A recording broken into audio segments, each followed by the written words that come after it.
और नेतागिरी में किस तरह की मौज आती थी?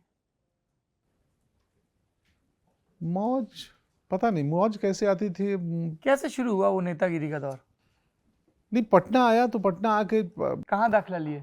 पटना के एक महाविद्यालय में, मगध विश्वविद्यालय का कॉलेज था, रामकृष्ण द्वारिका महाविद्यालय।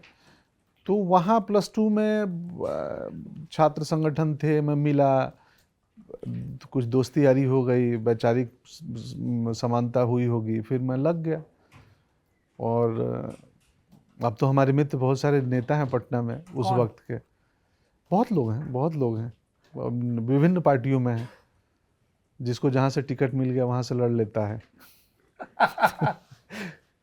तो अच्छा था वो। उस वक्त हम अनगाइडेड रॉकेट थे। हाँ। जिधर मन उधर निकल गए। मैं ट्रेन बीच में मैं ड्रॉप करके गांव आता था और वो ट्रेन से उतर के और कहीं अच्छा लगा तो चला गया नदी किनारे, एक रात वहाँ रुक लिया। किसी से बातचीत करके किसी के झोपड़े में सेटिंग हो गई कि हाँ आज रह लो, खाला खा लो। तो हम तो वैसे भी करते थे।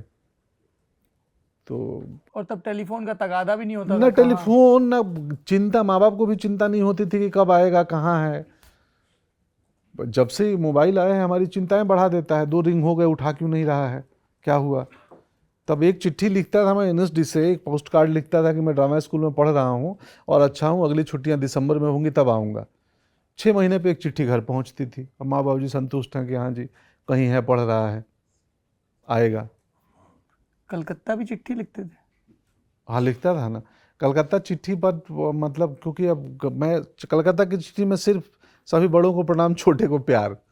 तो पूरी चिट्ठी छोटे को प्यार के लिए होती थी। क्योंकि जिसको समझना है वो समझ ले। बाकी ऐसे खैर ये छोड़ो इन बातों को। अरे ऐसे कैसे? जिनको देख के देश मुदित होता है वो जिस चीज से मुदित और मृदुल होते हैं उस पर तो बात होनी चाहिए। बिल्कुल। कितने बरस के थे जब आपने पहली दफा मृदुला भाभी को देखा?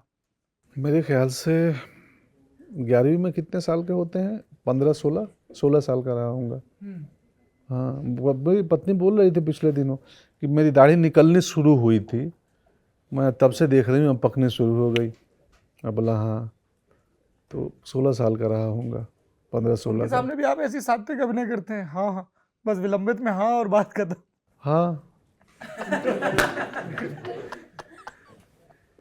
आपने बहुत सारे वॉर रूम की कहानियां सुनी होंगी, आज लल्लन टॉप का इलेक्शन वॉर रूम दिखाते हैं।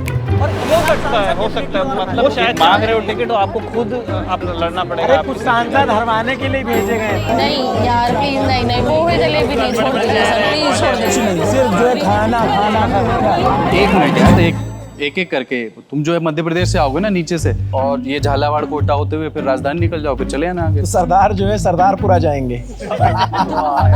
भाई इस हिसाब से तो आपको झालरापाटन जाना चाहिए। खोज कर किन से बात कर रही है? लड़कियों से, महिलाओं से और नौजवानों से।